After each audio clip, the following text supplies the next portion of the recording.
auction of Venezuelan Citgo assets will occur during the following weeks, and due to mismanagement by both the socialist Chavez and Maduro government and the interim government of Juan Guaido, it seems that we will lose all Citgo assets in the United States, as Venezuelans have long preferred to engage in endless political debate, which has impoverished us all.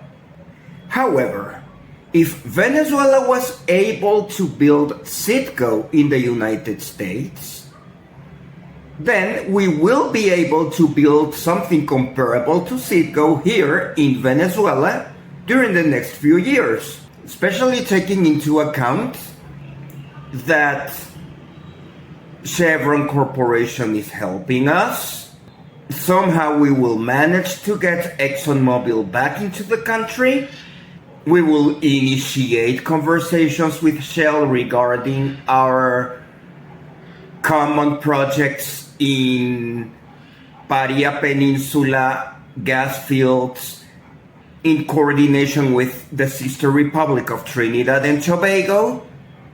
We have ONGC Videsh, we have Morel & Pom, we have Petrovietnam, we have Rosneft, we have Eni, we have Repsol. A number of important petroleum corporations worldwide will invest in Venezuela soon, because the last bullets of prior political discourse are fading.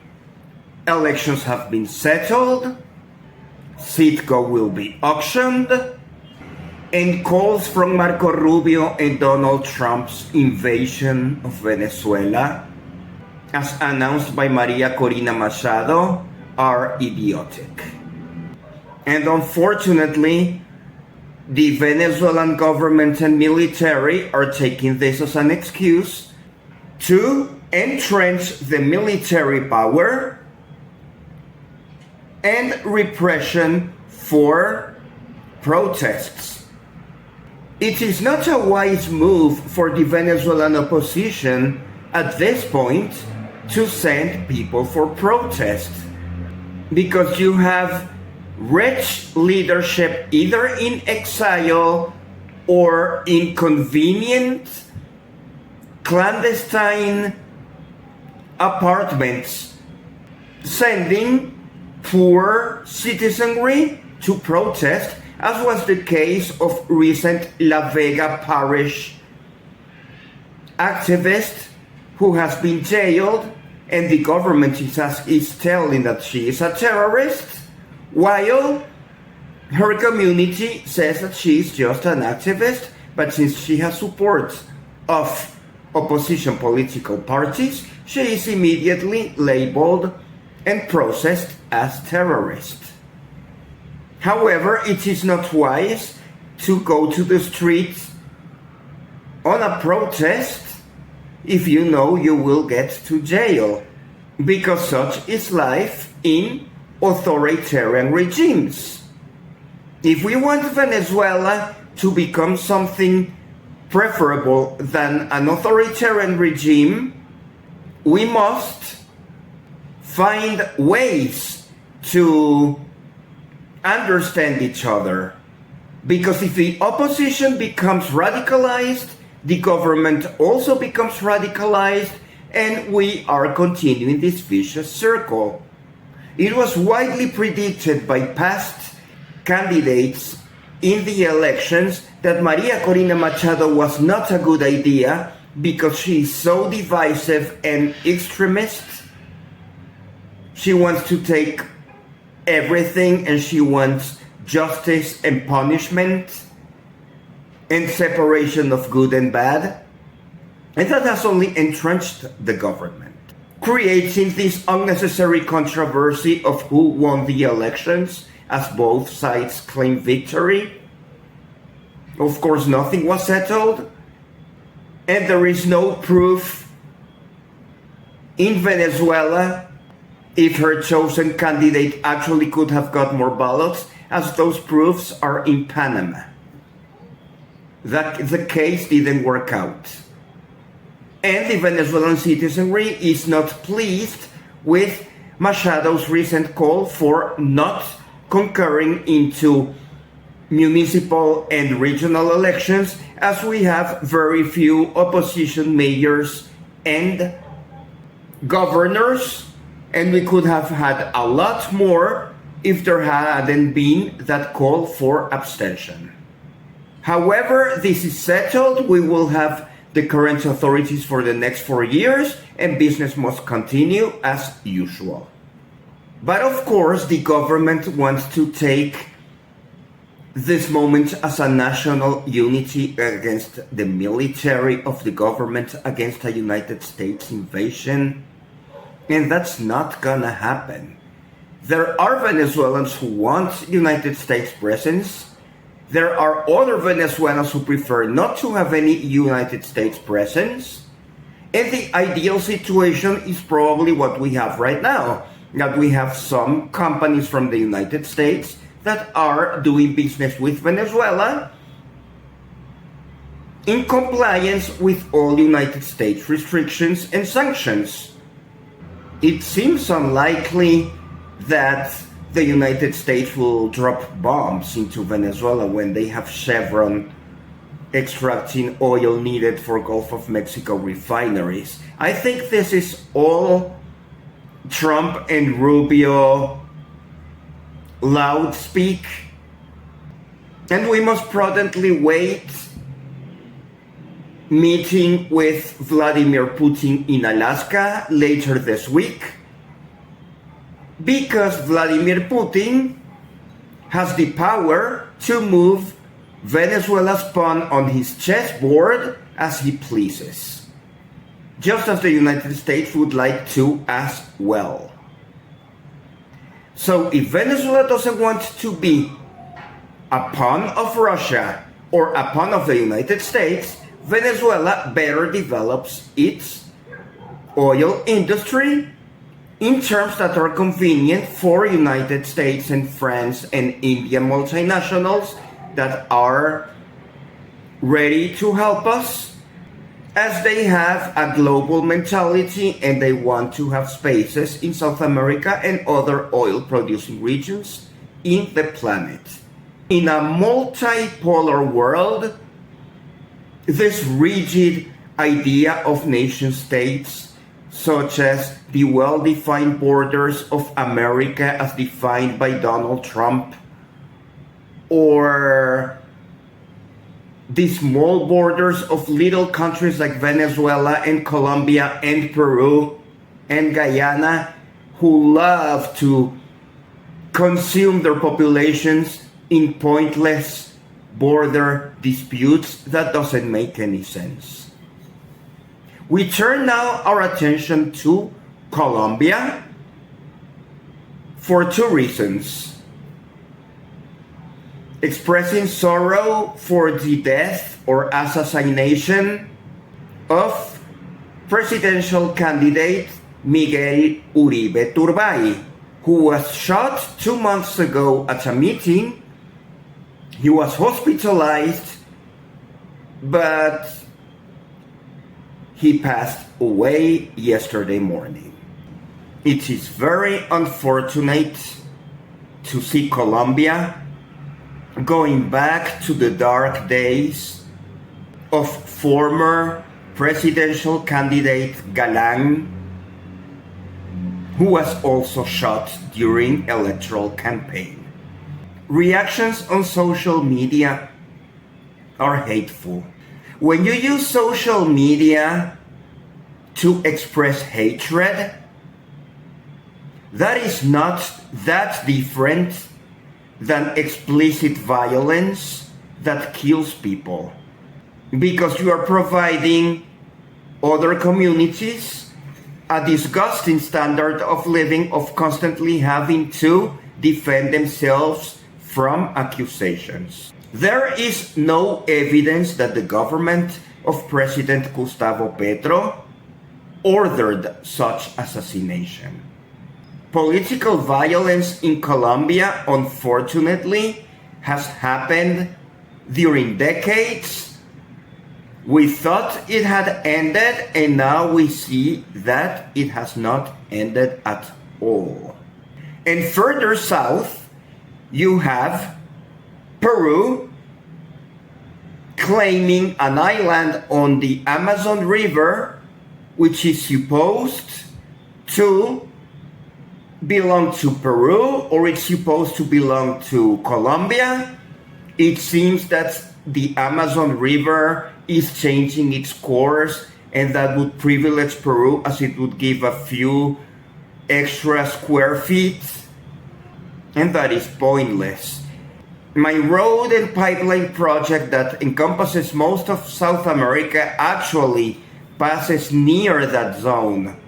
I did not plan a road through Leticia, but there is a connection, or there should be a new connection to be built between Quifia Rubiales and Loreto, with a new bridge from Puerto Tumaco across the Putumayo River into Loreto department in Peru.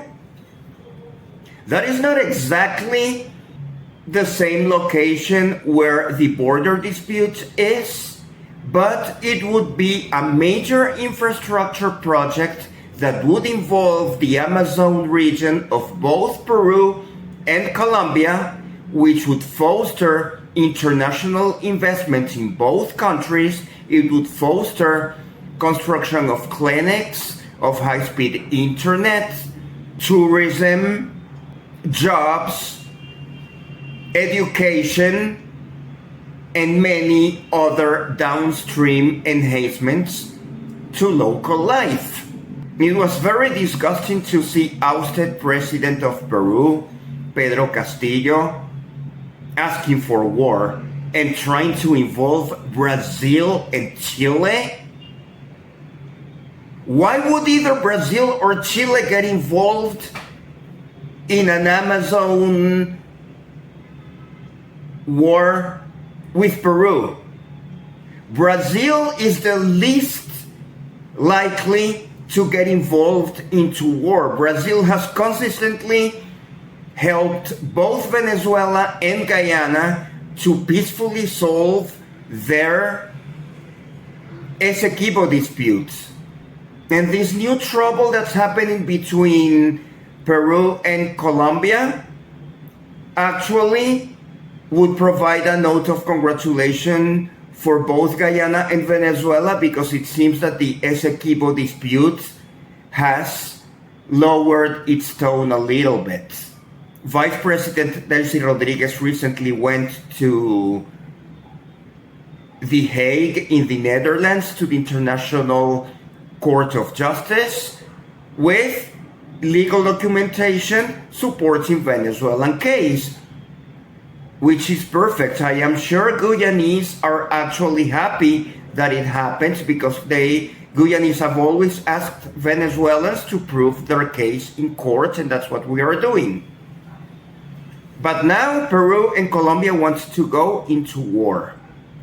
Every time I hear a call for a war, that makes me conclude that the current international system of nation states that have a flag and teach their children to die for a flag of colors is pointless, and we must transcend that. I am sympathetic for the Department of Amazonas in Colombia and for the Department of Loreto in Peru, and I don't care about the Republic of Colombia, and I don't care about the Republic of Peru.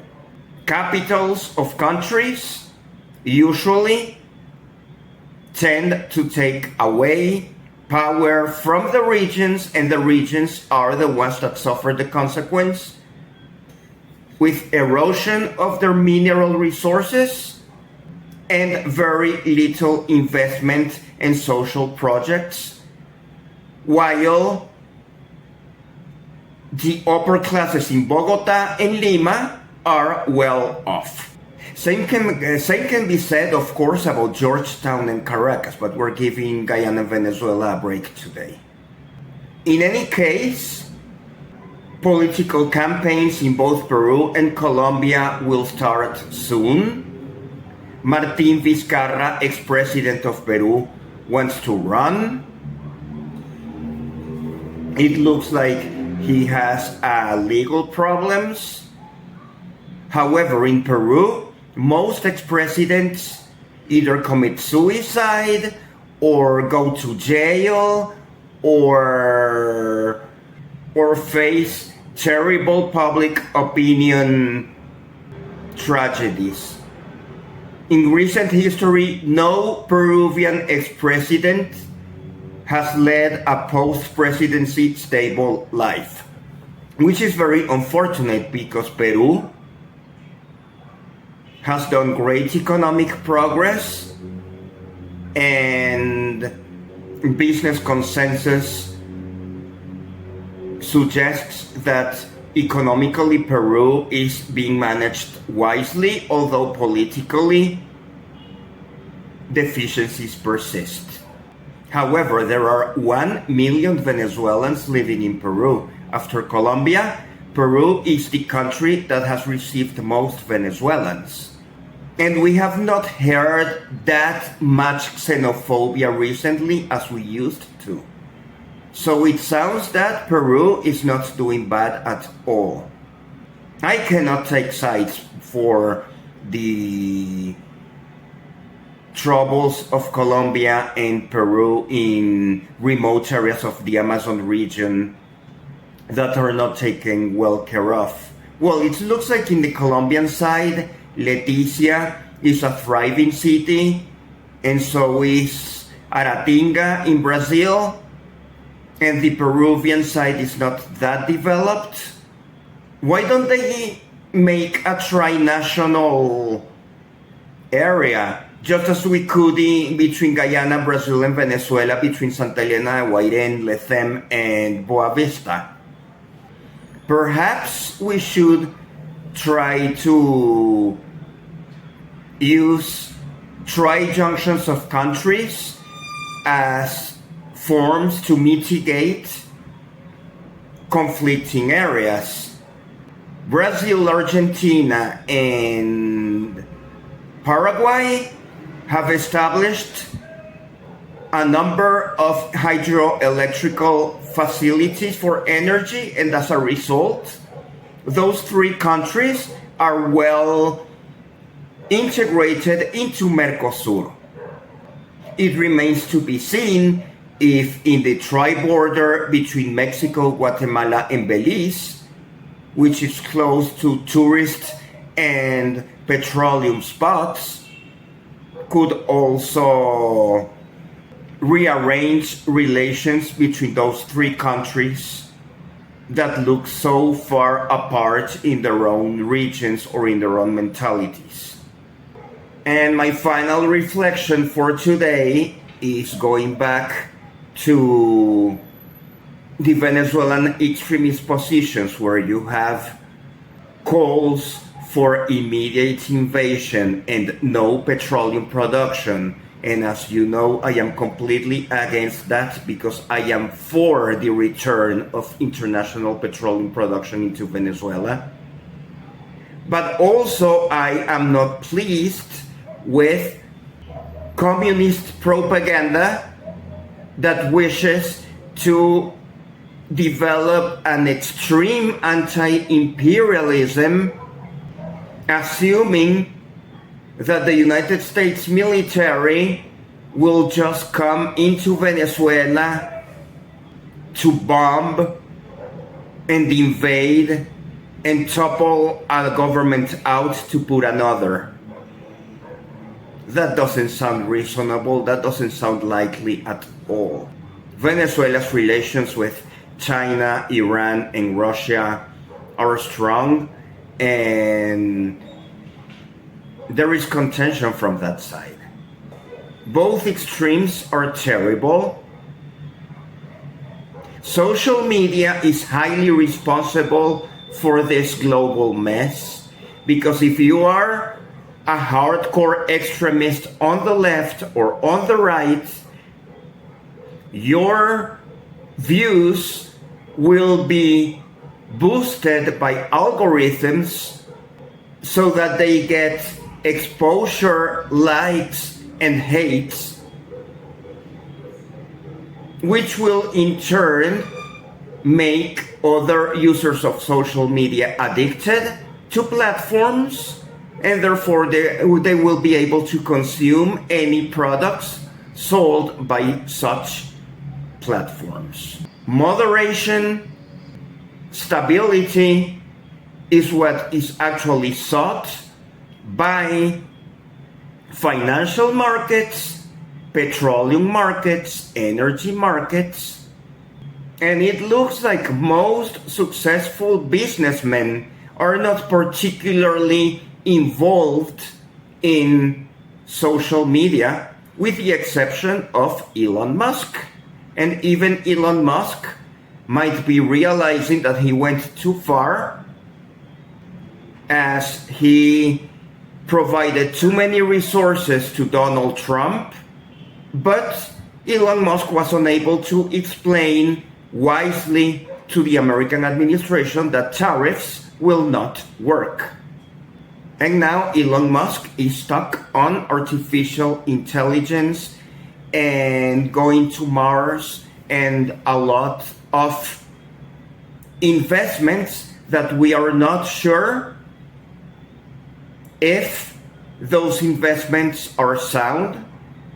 I use this artificial intelligence grok a lot to design my roads and pipelines and cultural events and find out what are the national parks nearby each route, as well as Google, of course. And the artificial intelligence of Microsoft Copilot is excellent for very precise petroleum industry data in oil fields anywhere in the planet. And combining all these resources and double checking, because they tend to lie many times. When they don't know anything, they just make up info, and I am learning the way to discover when they are falsing anything. I think I have discovered many faulty claims they made, and perhaps a few I haven't been able to. That is why I am taking my time to make my project, because when I present it to companies, it will be extremely accurate and detailed, because I am not playing with the national sentiment of any of the 37 countries that I am trying to involve in this unification of South America and the Caribbean.